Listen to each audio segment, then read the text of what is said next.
Shalom, selamat pagi Bapak Ibu Saudara yang dikasihi Tuhan Yesus Kristus. Sebelum kita mendengar kebenaran firman Tuhan, mari kita berdoa. Bapa kami yang di sorga, Bapa dalam nama Tuhan Yesus Kristus, terima kasih kami mengucap syukur untuk berkat kemurahan-Mu. Tuhan sudah menolong menyertai kami, kembali memberikan kami kesempatan di hari baru ini. Saat ini kami mau mendengar sabda firman-Mu, urapilah kami Roh Kudus agar kami mengerti dan taat melakukan setiap kehendak-Mu. Dalam nama Tuhan Yesus kami berdoa. Haleluya. Amin. Saudara yang dikasih Tuhan, ayat firman Tuhan saat ini terdapat dalam kitab Yunus pasal 3 ayat 1-3 bagian A. Tertulis demikian. Datanglah firman Tuhan kepada Yunus untuk kedua kalinya. Demikian, bangunlah, pergilah ke Niniwe, kota yang besar itu, dan sampaikanlah kepadanya seruan yang kufirmankan kepadamu. Bersiaplah Yunus lalu pergi ke Niniwe sesuai dengan firman Allah. Saudara yang dikasih Tuhan, seorang pendeta dan seorang sopir angkot meninggal dalam waktu yang kurang lebih bersamaan dan menghadap malaikat di pintu sorga. Sang pendeta diberikan mahkota kecil, sedangkan sang sopir angkot diberikan mahkota yang besar. Sang pendeta bertanya mengapa mahkotanya lebih kecil daripada mahkota yang diberikan kepada sopir angkot itu. Sang malaikat menjawab, karena Pak Pendeta kalau khotbah banyak jemaat yang tidur, sedangkan sopir angkot itu kalau lagi nyetir, semua penumpangnya banyak berdoa. Tentu ini hanyalah jawab belaka saudara. Dalam segala profesi, tugas panggilan kita harus melakukan dengan yang terbaik. Setiap kita mendapatkan panggilan Tuhan masing-masing yang spesifik, yang berbeda-beda, tidak sama. Meskipun ada kalanya kelihatan sama tapi tidak persis, karena ada hal-hal yang unik di dalamnya, yang berkaitan dengan tugas khusus dari Tuhan. Dalam Yunus 3 ayat 1-3a ini kita perhatikan, datanglah firman Tuhan kepada Yunus untuk kedua kalinya. Demikian, bangunlah, pergilah ke Niniwe, kota yang besar itu, dan sampaikanlah kepadanya seruan yang kufirmankan kepadamu. Bersiaplah Yunus lalu pergi ke Niniwe sesuai dengan firman Allah. Firman Tuhan yang tertulis dalam ayat ini adalah yang kedua kalinya disampaikan kepada Yunus. Tuhan mengingatkan akan panggilannya bagi Yunus untuk pergi ke Niniwe. Kisah panggilan Tuhan terhadap Yunus ini, saudara, membuat kita mengerti tentang sifat dari panggilan Tuhan. Yang pertama adalah bahwa panggilan Tuhan itu tidak berubah. Sekalipun Yunus sempat memberontak, membangkang, tidak mau melakukan panggilan Tuhan, dia malah membeli tiket untuk naik kapal menuju ke Tarsis. Panggilan Tuhan itu tetap tertuju kepada dirinya.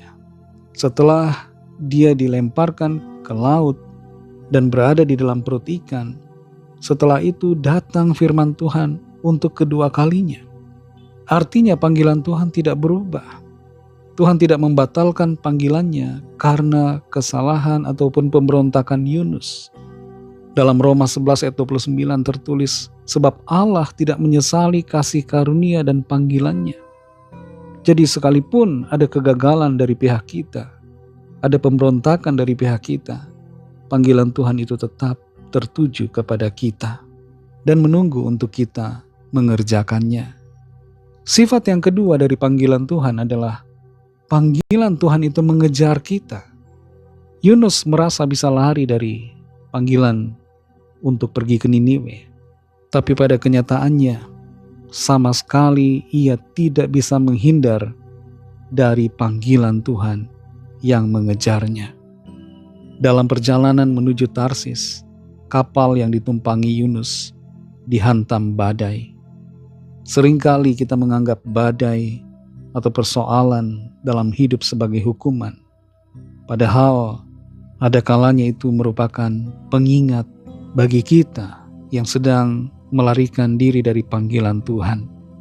Panggilan Tuhan mengejar saudara dan saya untuk kita kerjakan dan penuhi.